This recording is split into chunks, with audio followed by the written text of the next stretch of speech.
Hi friends, ചെമ്പനീർ പൂവിൻ്റെ ഏറ്റവും പുതിയ പ്രമോഷേഴ്സിലേക്ക് എല്ലാവർക്കും സ്വാഗതം. അങ്ങനെ ചന്ദ്രനോടൊക്കെ യാത്ര പറഞ്ഞ് സുധി ഇൻ്റർവ്യൂവിന് പോകാൻ നിൽക്കുന്ന സമയത്ത് രേവതിയും സച്ചി അവിടേക്ക് വരുന്നുണ്ട്. എന്നിട്ട് സച്ചി പറയുന്നുണ്ട്, ഇവനിങ്ങനെ ഈ ജോലിക്ക് പോകാൻ കിട്ടാനൊന്നും പോകുന്നില്ല, നീ വേണമെങ്കിൽ കാർ ഡ്രൈവറായിട്ട് ജോലി ചെയ്തോ, ഞാൻ അത് ശരിയാക്കി തരാമെന്നൊക്കെ പറയുമ്പോൾ ശ്രുതി പറയുന്നത്, ഇത്രയും ഡിഗ്രിയൊക്കെ പഠിച്ചിട്ടുള്ള ശ്രുതി കാർ ഡ്രൈവറായിട്ട് ജോലി ചെയ്യണോ, താൻ എന്തേ പറയുന്നതെന്നൊക്കെ പറഞ്ഞിട്ട് കുറേ ഇംഗ്ലീഷിൽ കുറച്ച് ഡയലോഗൊക്കെ അടിക്കുന്നുണ്ട്.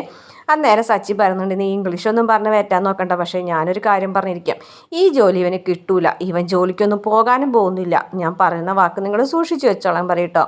അങ്ങനെ ചന്ദ്രയാണെന്നുണ്ടെങ്കിൽ ഇതൊക്കെ കേട്ട് ദേഷ്യപ്പെട്ടാണ്, നീ വെറുതെ ആവശ്യമില്ലാത്ത കാര്യങ്ങളൊന്നും പറയാൻ നിൽക്കണ്ട എന്നൊക്കെ പറഞ്ഞിട്ട് സച്ചിനെ വഴക്ക് പറയുകയാണേ.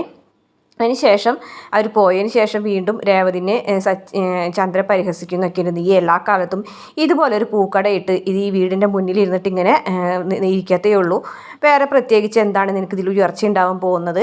പക്ഷേ ശ്രുതി അങ്ങനെയല്ല, ശ്രുതിക്കൊരു ബ്യൂട്ടി പാർലർ സ്വന്തമായിട്ടുണ്ട്, ഇനി അനേകം ബ്രാഞ്ചുകളാണ് ശ്രുതി അത് തുടങ്ങാൻ പോകുന്നതെന്നൊക്കെ പറയുമ്പോൾ രേവതി പറയുന്നുണ്ട്, ആരാണ് ബ്രാഞ്ചുകൾ തുടങ്ങുക എന്നുള്ളതൊക്കെ ഭാവിയിൽ കണ്ടു തന്നെ മനസ്സിലാക്കാമെന്നൊക്കെ ശ്രുതിന് ഇങ്ങനെ അർത്ഥം വെച്ചതുപോലെ പറയുന്നുണ്ട് കേട്ടോ. ഇതേ സമയം ശ്രുതിയാണെന്നുണ്ടെങ്കിൽ പുതിയ ജോലിക്ക് ഇൻ്റർവ്യൂവിനൊക്കെ പോയിട്ട് അവിടെ ഇൻ്റർവ്യൂ പാസ്സാവാതെ വന്ന് വിഷമിച്ചൊക്കെ ഇരിക്കുന്നുണ്ട് കേട്ടോ.